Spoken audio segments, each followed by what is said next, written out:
We are going to be talking this evening about decolonizing mission, which I know is what you've all been hoping we would do, as we've been spending time with the World Mission Initiative Conference on Jesus Christ and the Dividing Wall, which is looking at how the mission of the church has actually been separated from the world around us, even as we've been obviously very active and involved with the world, but we've been separated across this line of racism. And so we talked, the last couple of weeks, we talked about what it means to move sort of outside of our space and the transformation that happens when we move into somebody else's space. And then we, last week, had the conversation about, okay, where do we go as a 90-something% white church in a country that is not 90-something% white? How do we engage in mission that is actually sort of stepping us out of this pattern where we are the ones in charge, and move us out into real relationship with our neighbors? So this is a World Mission Conference that we've been sort of eavesdropping on. And so we're going to have a conversation this evening between Hunter Farrell, who is the director of the World Mission Initiative at Pittsburgh Theological Seminary, one of your fine Presbyterian seminaries, and Tony Igwe, who is an MDiv student, a Master of Divinity student at Pittsburgh Seminary, and minister at the Bible Center Church in Homewood, which is in Pittsburgh. So we're going to skip over the part where they introduce themselves, so I'll introduce them very quickly. Tony is from Nigeria, and in Nigeria, he is part of the Igbo people, and he told the story of when he converted to Catholicism. He had to get rid of all of these really, really powerful cultural resources that being Igbo meant. So he had to change his name. His birth name was not Tony. He had to get rid of certain ways of not just doing rituals, but resources in terms of how he connected with the community around him. And he talks about that as one of the unintended consequences of the way that mission work and colonialism kind of walked hand in hand as they got certainly to sub-Saharan Africa. I should be specific.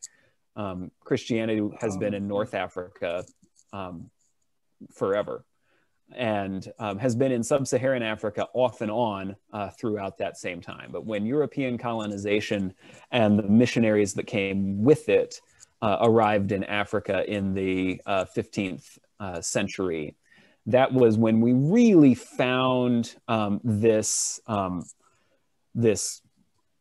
way that mission just destroyed the local cultures, because it was wrapped up with these colonial powers. So that's Tony's background. And he is still a Christian. He is a Master of Divinity student, so continuing his education and formation.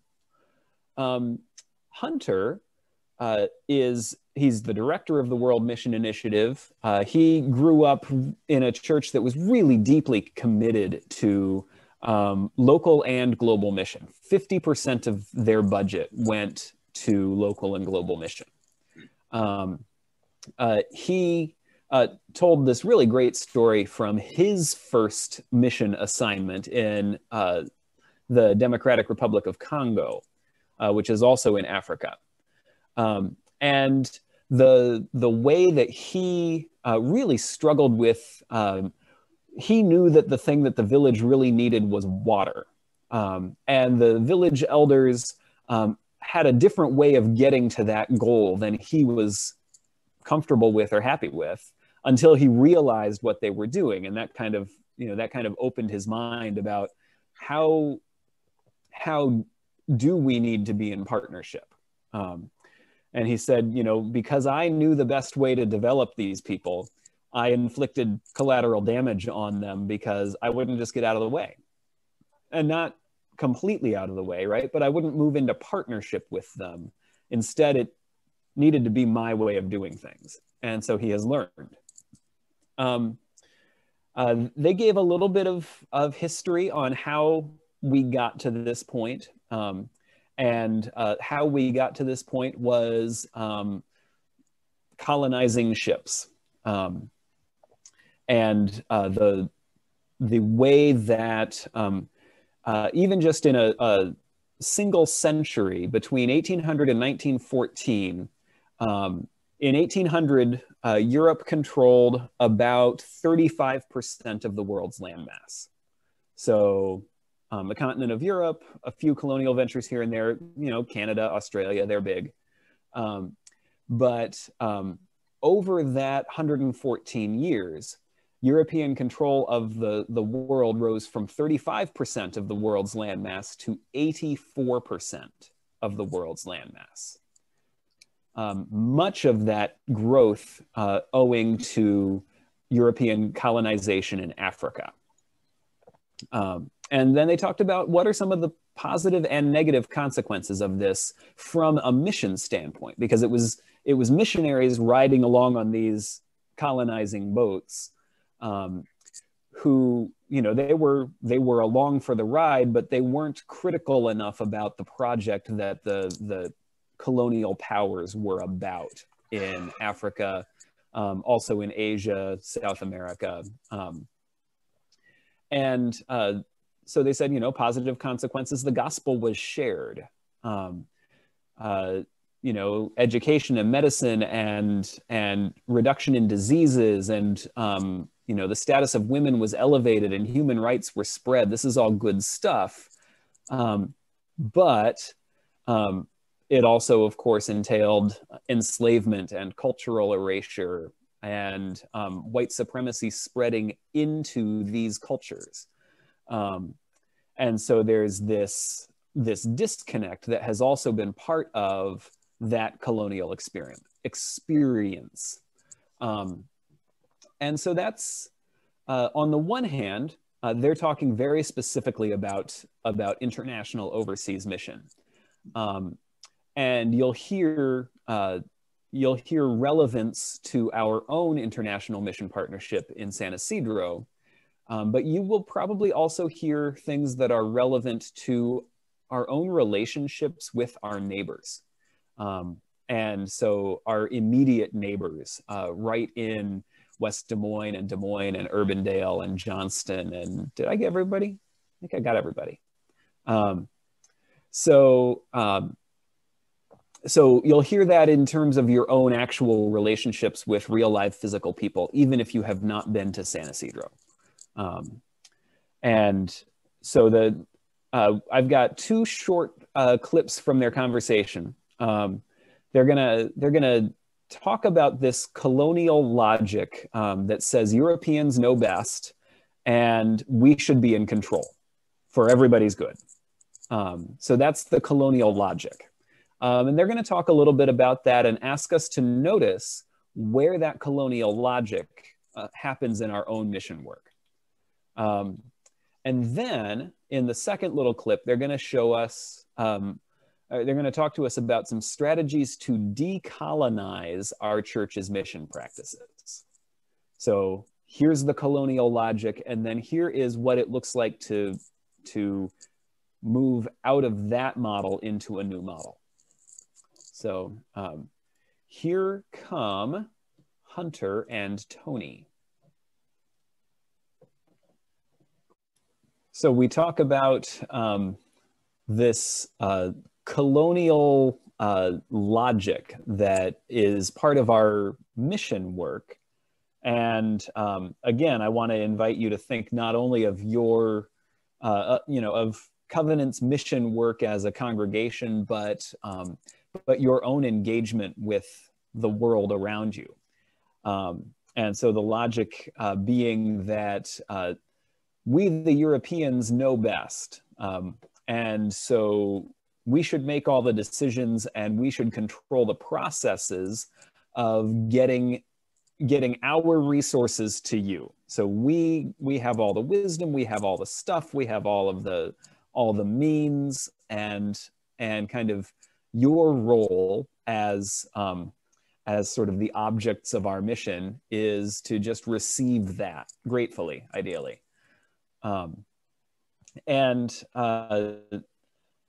So then we had these strategies for breaking those patterns of giver and receiver, of going deeper in relationship by actually sharing our faith stories and our struggles and our hopes, and working together on a shared area of concern. So I want to ask, well, first I want to ask if there are any sort of pieces of what Hunter and Tony said that you feel like you didn't follow and need just clarification on.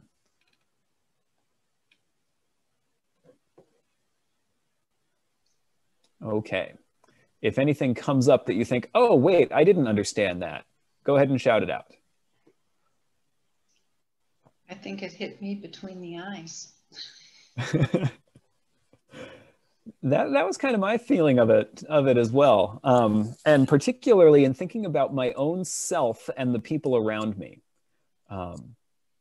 That sort of model of I should, not that I should always be in charge, because that's a lot of work, but that I certainly know best. And that's not actually necessarily the case in my experience. And I think Hunter and Tony would agree with me. Would you think that's a male view, a strong male view, which is also a colonization kind of logic? Thank you for saying that out loud so I didn't have to. Yes, so that is totally a gendered assumption that I should know everything and have all the right answers, and that if I ever don't have a right answer, that it's somehow a moral failing on my part. And yes, that is absolutely a piece of this whole colonial logic, right? That there's somebody in the center of the world who has everything and should decide what happens everywhere else. And conveniently, while I'm deciding, I, the white European descended man, while I am in the center deciding everything for everyone else, I also get shares of everything everybody else has, right? Because this colonial project was also this really extractive project. Every time we turn around when we're talking about our neighbors in San Isidro, we talk about how the land is just completely infertile. And that's because it has been just extracted from and extracted from and extracted from, because that is how the colonial project works. That's what the colonial project is for in economic terms. So yes, absolutely. You had mentioned You had mentioned some time ago that the fact that when we're dealing with San Isidro, we don't just give them things. We wait for them to ask for what they want, which, when I first heard about that, sounded like a novel idea. But since then, I've thought a lot about it, and these talks we just heard go along with that so thoroughly that, okay, yeah, that makes sense. The teams that go down, you mean, Russ? The teams that go down and sit with the people and they're discussing talking about what it is that they need, and then they bring it back to us? Is that where you're? Yeah, something like that. When the things that we give them, in large part, come from the church as a whole, like the fertilizer, the scholarships, and yeah, instead of either the teams that go down or those of us back home deciding we know what they need. The rule is that we may make suggestions, but we wait for them to ask for it. Got it. Thank you. And what is the what's the practical reason that we wait for them to ask for it? Well, if we may decide that they need something and go to the trouble of getting it for them and expect some gratitude, and it may not be what they need, let alone what they want, for reasons we're not aware of. Right. They know their situation on the ground better than we do, and better than we ever could, because we don't live there. And so, yeah, we may have an idea that, well, this will solve the problem, and they know exactly why it won't solve the problem. The phrase that has stuck with me, this is, I heard it from Mark Hilliard. I don't know if it was originally his phrase, but he said, that place is an NGO graveyard. These charitable organizations that swoop in to say, here, we've got this solution for you. You know, and they've got water filters in their front yards that they use as benches because they don't filter water anymore, because that wasn't the right solution for their problem. And it's not like water is not a problem, but you got to know, you have to know what the situation is to know whether the solution is actually a solution. And Russ, you actually touched on so I was careful to say, what's the practical reason that we wait to be asked? But you touched on a little bit the spiritual reason that we have to wait to be asked as well. Because you said the expectation is that or the expectation otherwise would be that we're going to make this decision and you know, create this program or deliver these supplies or whatever it is, and expect them to be grateful. And expect them to be grateful. So there's a spiritual piece of this, an actual like Christian practice piece of this. So I wonder if you can identify any of this colonial logic at work, not in your relationship with people way down there. I even waved south. Aren't you proud of me? Not just with those people down there, but where do you see that colonial logic at work in your day-to-day relationships with other people? The word self-determination comes up from time to time, and that is supposedly unquestioned, that we allow people's the right of self-determination. With that, I guess, goes the idea that they might or might not be wrong, but at least there's a dignity in having self-determination. But what are the times when we do know what's best? Now, for example, with Tony, he would not even be Christian if some pushy white folks hadn't come in and colonized the DRC. That's too iffy for me to follow that very far, but I think that just saying, let's go sit in their front yards and wait until they ask for something, I don't think that's it either. I don't think that's what Tony is suggesting either. No. And in a piece of the video that we did skip over just in the interest of having time for our discussion, he did specifically talk about the, looking at the European colonial project in Africa and the way that the missionaries rode along on the colonizing ships. Literally, they got on the same ship with the soldiers and the colonial governors and the everybody who was going there to extract resources from Africa. And he said there were genuine positive consequences of this, not least of which in his estimation is the planting of churches and the translation of the Bible.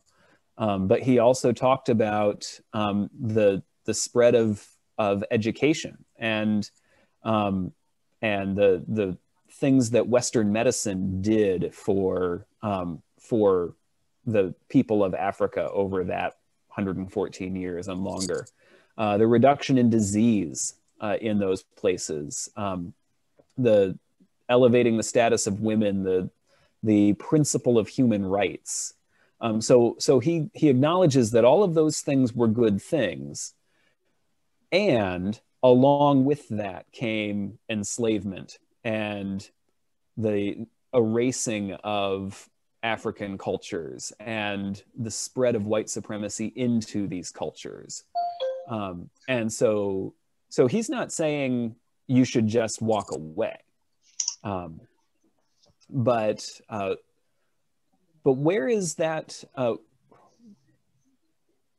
I mean, we're going to get to how would we talk about being in mission, even if, even thinking about mission specifically in terms of the spreading of the gospel. We could talk about how would we go about spreading the gospel in ways that actually break us out of this colonial logic. So we could have that conversation. I think Tony would be happy to have that conversation based on what I've seen from him in the conversation he had tonight. But where is that colonial logic already alive and at work in our own lives? I haven't heard much of that kind of talk since I would go to school with my parent, or to church with my parents, which would be early 50s. If you're saying there isn't so much of that logic around anymore, I might agree, but I don't think you're saying, you're asking. And I don't think that there is. I get reluctant about fighting the last war.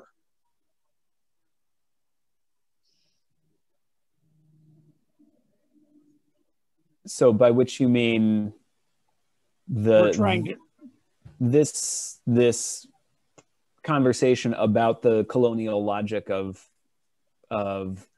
European colonization in Africa. You're saying that that's not relevant to present day West Des Moines conversation. I think as history, yes. In terms of deciding what we should do, I'm concerned that we would just be stuck in that history, because I don't get the feeling that's what's going on anymore. Maybe, obviously, I'm not in the position that they are, and perhaps you are, and perhaps some of the rest of all of y'all are. But I haven't heard that kind of talk, let's go to some other country and save the brown people. I haven't heard that for a long time.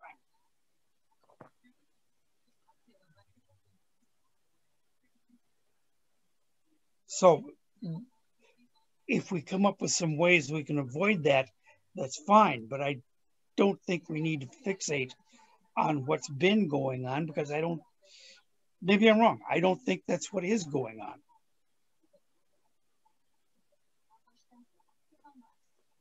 I think a lot of times churches that have resources available to them go to a faraway place globally, perhaps, or down south, the Appalachian Mountains, where there are more rural or more communities that have a lot more poverty than we do in Clive and West Des Moines and Urbandale. And they do whatever it was they were going to do, and then they leave and come back and never think about it again. They did their good thing for this year. When I talk to certain people about mission work that their church does. They know very little about it, but they wrote a check or they gave money or they haven't taken the time to be on a delegation. And I don't mean that negatively. I have not been to San Ysidro, and I put a lot of hours into it to keep the mission going because I think it's a worthwhile mission. But we also did family letters hoping to build relationships. And when I have a family that calls me because they haven't heard from their family, and I go into the pastoral team trying to find out where they are or what happened, we get answers back. Without the coworker, that's been harder. But when someone, Marilyn and I talked about this morning, when someone passes away, Kathy Bassett lets me know, I get a hold of the family that's partnered with that individual, and there's grieving on both sides of the world. So we've done more to build relationships with El Salvador, and I think sometimes we don't know what other churches are doing, but it still happens. And maybe where they go to fix it, and they fix it and they leave having no idea what the after effects of their fix were. right. Or it's a superficial fix. Yeah. Something that, oh, we painted their church, or we Yeah. the desks, or whatever may have happened.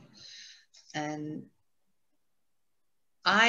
John, to your point, I have a thought. I hear what you're saying, but in my experience across the places I have lived, I hear the preaching. I hear the European logic, or the colonization logic. I see it happening, and maybe it's just my life experiences. What I see at Covenant, exactly to Deb's point, is that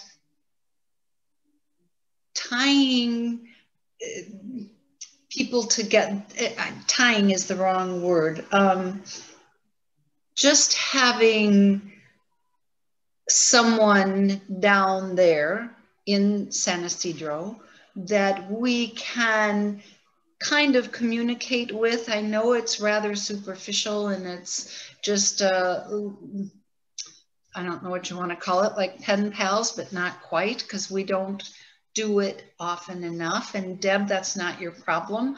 I think that should also be up to us, but they probably don't have mail coming in. You'd have to contact, I think St. Boniface is with this group as well. Is that correct? Do we know, Nathan? St. Boniface's history is a little complicated with this. With this partnership. I just know at one point, I think they were building a church or doing something down there, and I don't know what else has gone on. But it is just, I can see exactly what the gentlemen were talking about when Hunter was speaking. Like I said, it hit me between the eyes. I don't know if it hit anyone else. You have been together for a long time and you know much more about it than I do. But I do feel it's such an eye-opener to have this. I mean, I've been ingrained a long time in Catholicism, and the first thing I'm thinking of, all those man's rules that govern that faith, all of the superficial things that they have, it's just so European, and so I absolutely understand what Tony and Hunter are talking about. I mean, I get it.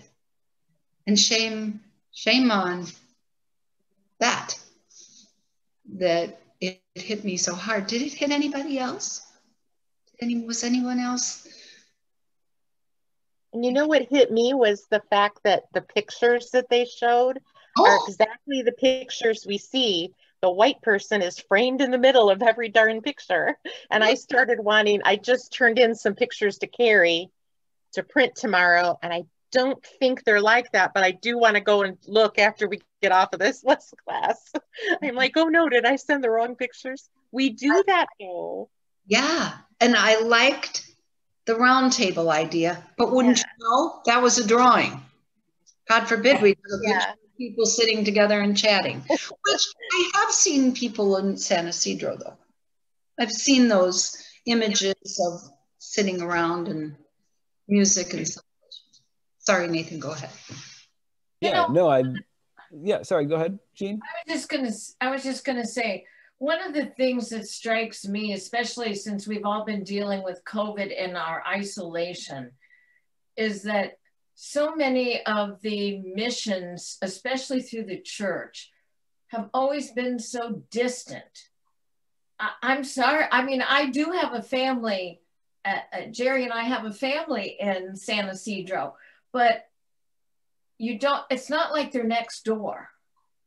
It would be so lovely if there would be an opportunity to have an actual, not necessarily a family, but an organization, and maybe a family or several families that you work with right here in West Des Moines. I just find, especially now, just trying to stay in contact with people. And I just feel, you know, yes, San Isidro, and here's my money, and I'm sorry, I do not care to go to San Isidro as a person that, like the rest of you that are so wonderful about going. But I would be happy to be interacting with a family in West Des Moines and find out if maybe a long time ago, I know Mary and I went down to Phoenix School. We would go once a week at least, wasn't it, Mary? Yeah, it was once a week, yeah. Yeah, and we read with the first graders. Right. And there were little kids that I think they were multilingual. I don't know that they understood English. And we took some of our own books in and read to them, and they looked forward to seeing us, but we don't seem to have that kind of relationship in our church anymore. Granted, it's very difficult right now because of COVID, but I would like to see something like that coming. And I can't remember who it was that, could have been Marilyn, because she was always good at that, coming up with getting that organized.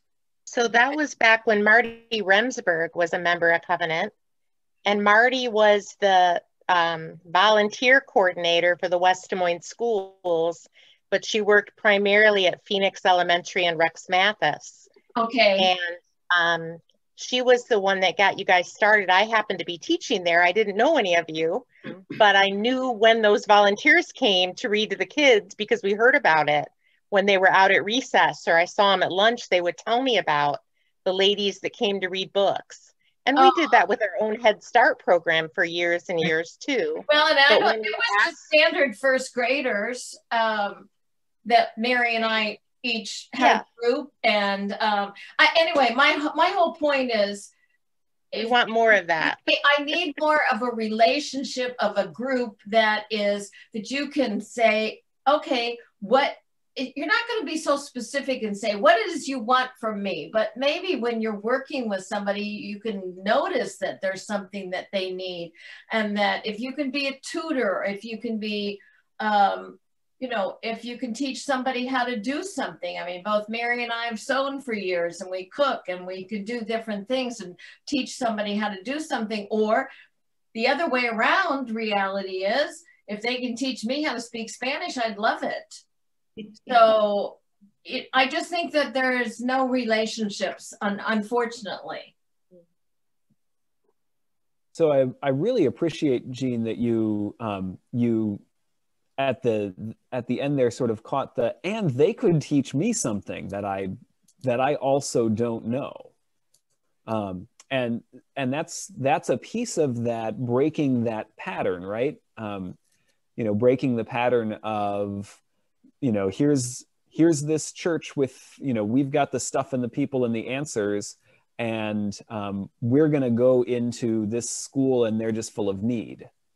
And so that shift to we can actually give to and receive from each other, so that it's a two-way reciprocal kind of relationship. And you know, obviously, you know, kids actually are, because kids aren't fully socialized yet, kids typically are much better than adults are at calling that giver-receiver relationship and saying, no, that's not what I want, you know, and they'll say it in terms of, you know, you don't care about me, right? You're just here to, you know, I just have to read this stupid thing, and you don't really care about me. You know, kids get that. And it's, you know, with kids, stuff tends to be closer to the surface than adults, because adults learn to stuff things down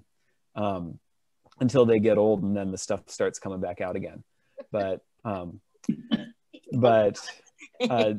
so kids are actually typically very good about identifying, no, that's, you know, that's not this, you just have everything for me kind of relationship, but it's more, it's got to be a two-way street. But those, you're also talking about, you know, building these relationships where, you know, maybe it's, you know, reading to them is not the thing that they need. You know, maybe some other thing is the thing that really would be beneficial. But, you know, how do we knit together those relationships to the extent that we'd be able to say, yeah, actually, I know what you need. You know, that the volunteer coordinator sounds like they kind of were sitting in the place of, you know, to think about that in terms of our relationship with San Isidro, which I just want to use as a model. I don't want to talk about San Isidro anymore. I want to talk about West Des Moines. But using that as a model, that volunteer coordinator sort of sits almost in like the pastoral team kind of role, or maybe the mission coworker, right? Like they're sort of our point of contact into the community, so that we can have all these other relationships. But they get to say, you know, and a good volunteer coordinator will say very clearly, oh, all right, here's what I need a volunteer to do. You're going to do this thing, and we're going to find out whether you did it, right? You're not, you know, a classroom volunteer, you know, isn't just going to do the one thing that they feel like they should do. But a good volunteer coordinator is going to make really clear, here's what is actually needed here. Here's what's actually helpful here. And I'm not going to ask for somebody to come empty the trash cans because we already have somebody doing that, right? Or I'm not going to ask for somebody to come read to our kids because what they really need is math, you know? And they're working with the teacher. Mary gets to do that.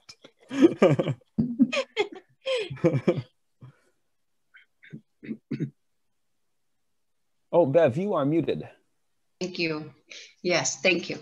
I think the coordinator doing her job, his or their, we'll give them a pronoun, their.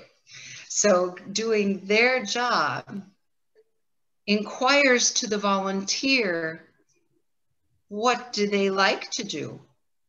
And if it is not the need of your organization, then she'll wait. You want to keep both sides happy, right? Right, yeah. So, and that is like rule number one of managing volunteers, is that you have to know the volunteer is there for a reason too. But, you know, to take good care of a volunteer, you may say, oh man, Jean, you know what these kids really need is math. Do you know anybody who's good at math? Right? Yeah, because, you know, because it's going to be really frustrating for the volunteer if they can tell that what the kid really needs is something the volunteer is not in a position to work with. And maybe the kid also needs, you know, the extra layers. Kids need relationships. So do grown-ups, right? Grown-ups are just better at pretending. You know, so maybe the kid also just needs that relationship, and we can figure out their math problem some other way, but what they really need is somebody to just muddle through whatever they need muddling through with, you know. So this is human work, right? But yeah, you're right. The volunteer coordinator needs to know, but this is like against that benevolent lie about the colonial logic, right? Because the colonial logic says, I'm doing this, I, the European, am doing this for you, the colonized person, or I, the Presbyterian, am doing this for you, the kid who has to go to Phoenix Elementary, man. I said that just for you, Deb. You know, that I'm gonna do this for this kid just out of the goodness of my heart. And like, for me to really fully inhabit that logic, I have to pretend to myself that I'm not there for my own reasons too. Go ahead, Bev. I was just going to ask, is Phoenix a special needs school? It's not a school anymore. Oh. It used to be in the poorer part of West Des Moines. So when I went to buy a house, I had a realtor tell me that I wanted to buy the house on 10th, not 8th, because then my kids wouldn't go to Phoenix. And I was a teacher there at the time. It wasn't a good experience. So that's what Nathan was referring to. Gotcha. Okay. That's fine, Deb. Good. Not to belabor the volunteer aspect of it.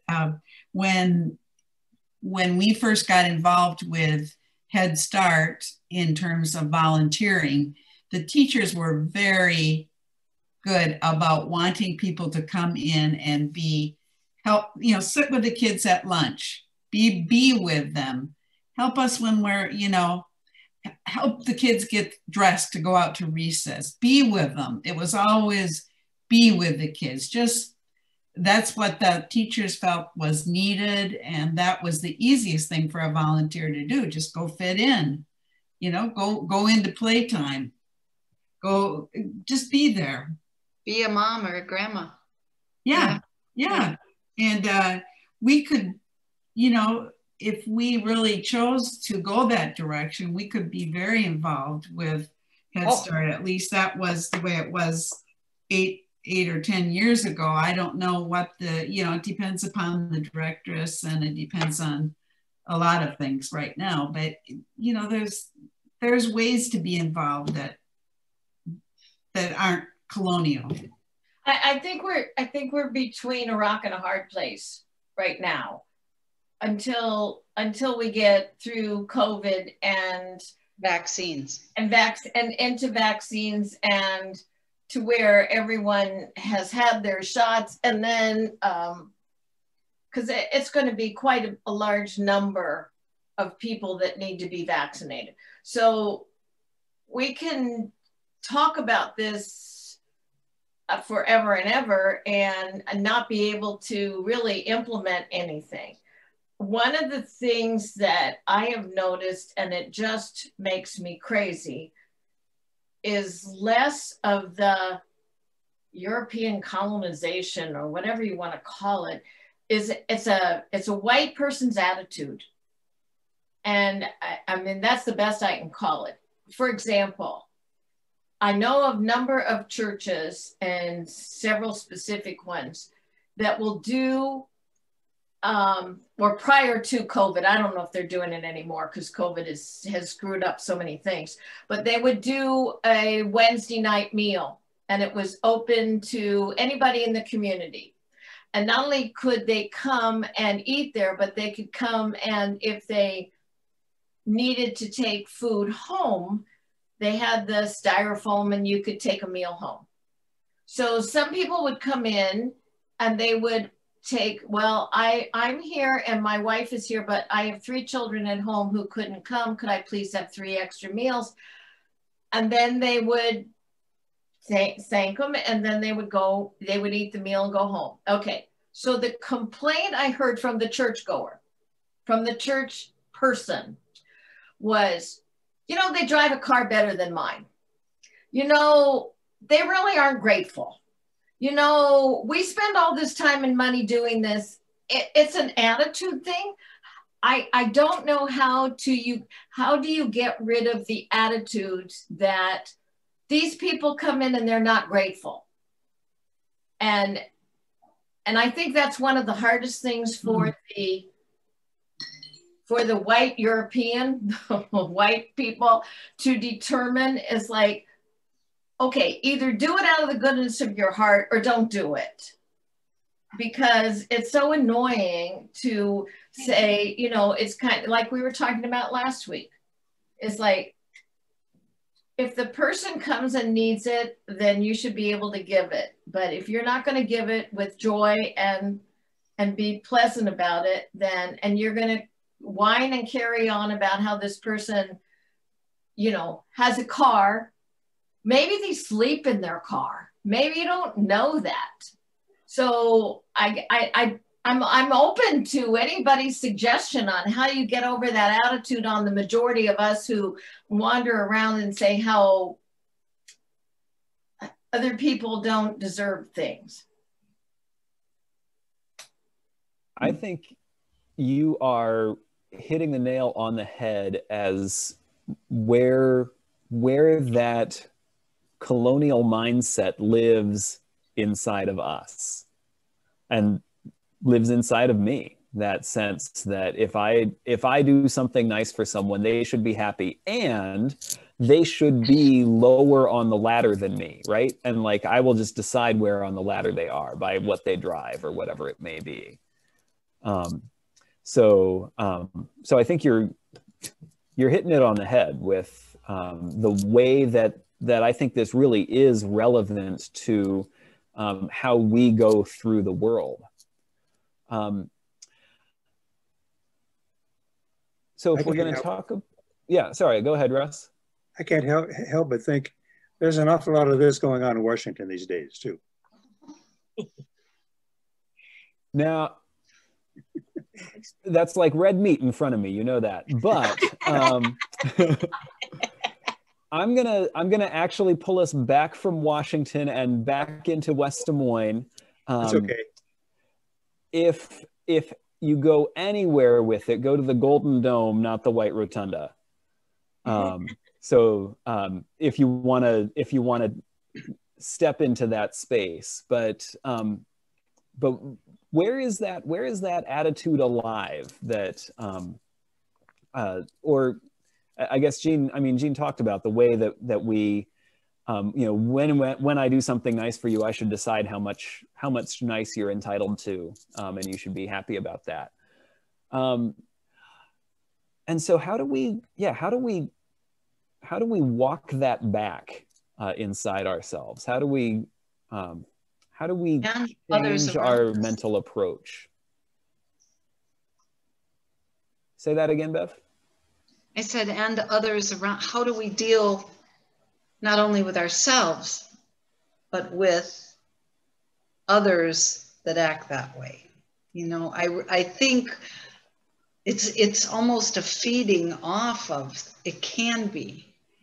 And the whole thing. Yeah, so brought it up. Yeah, so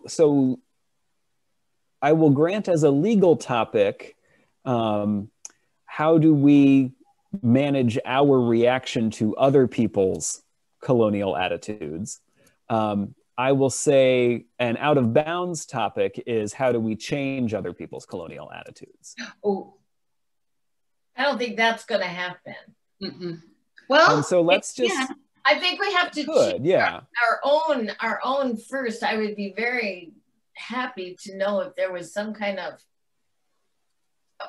I want to know if there's some kind of response, because when I totally don't agree with it. I totally don't think that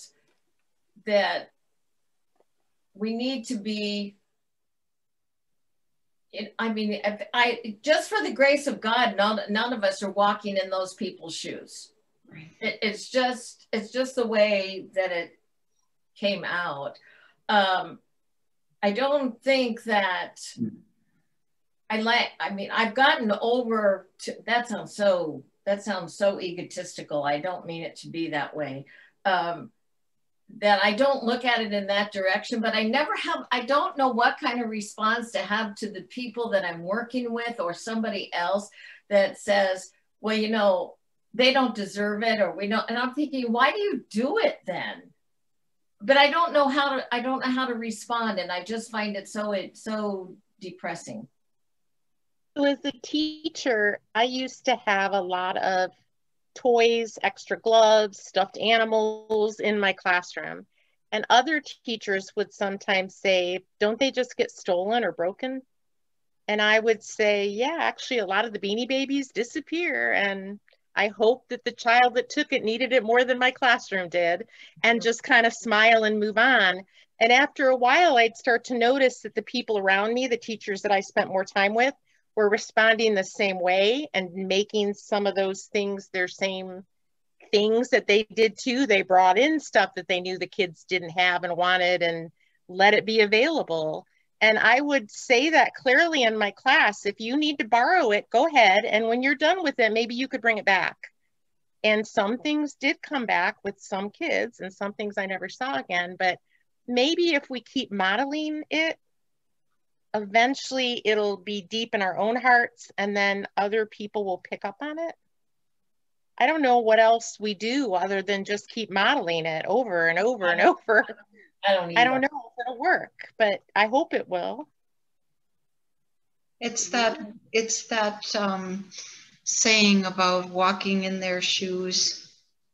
You know, I kind of feel that we aren't familiar with that until we walk in their shoes, what they need. And you just... And so, but see, that's it. From their perspective on some of the things I've read and people that have been speaking over the last times, even if you attempt to walk in their shoes, you really can't. You really need to look at them and say, okay, I have no way to relate to your experience. I would be really open to having you tell me what your experience is and what it is that maybe I could help with. That's exactly. Oh, I'm sorry, Jean. I think I must have misphrased. I'm talking about when you have a person next to you saying, they drive a better car than I do. Why am I here? Why am I doing this? We're not. To that person is where I was, you know, and I've never had the opportunity or, you know, walking in their, I wouldn't want to walk in their shoes. You know, I don't know. What's the right saying, Nathan? I don't know. Yeah, that's. So I was about to raise my hand and vote for Jean's initial response, which was, well, then why are you here? I think that would be a fun response to have and would prompt a lot of really pleasant conversation. That's the child in you coming out. That's right. So, yeah. Latent child. Yeah. So how do we, you know, again, like how do we manage our response to somebody else's response, right? I really appreciate, you know, and Deb, I know you, you just sort of inhabit this. This is, we see this in you, but the way that you shared with us just really briefly in there, the story that you tell yourself about why someone may not, you know, handle the thing that you loaned them in the way that you might have otherwise preferred that they handle it. You know, and to be able to say, well, maybe they needed it more. And that you created for yourself a practice of, here's how I'm going to present this. You know, if you need something, you can borrow it and maybe you'll bring it back. You know, kind of, we all know that this may not end well for that pair of scissors, but we're naming out loud the assumption that, yeah, that might happen. And so there's a piece of, you know, the ways that we talk to ourselves, I think really, they have a lot of power over how we then interact with other people. And so to just sort of reinforce that story of, You might borrow something, you might need it, I might never get it back, they must have needed it. And I imagine that, that sometimes took more work than it took at other times. That there probably were kids that, yeah, I can very easily picture why they needed that, and other kids that you think, oh, they're gonna borrow this and it's never gonna come back. And the other thing that changes that is if we're working with people by not going in and fixing things, but we're listening to them and developing as much of a relationship as we have the opportunity to. But I mentor in an after school program once a week, unable to do that this year. But last year, we have about 30 minutes. We have a Bible lesson and we have dinner, and it's a 2.5 hour program. Gym time and craft time and 30 minutes of tutoring. And if they don't bring their homework with them, you kind of have to fill that time. And after watching the mentors all fill time with word searches and a game that had nothing that wonderful about it, one of the supervisors said, have you asked your kids what they want to do if they don't have homework? And when we did, my 2 little 3rd graders said, could you read to us? Well, of course I could read, and that's like my most favorite thing to do. So we spent the rest of that year, and there was a big chunk of it left, reading with kids, and then other people picked up on that. And by the end of the year, everybody was reading for at least half of their tutoring time to their children.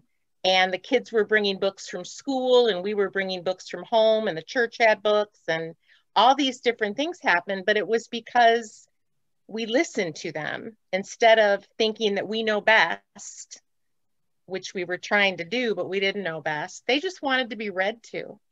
And to have an adult sitting with them, reading to them for a little bit of time meant the world to them.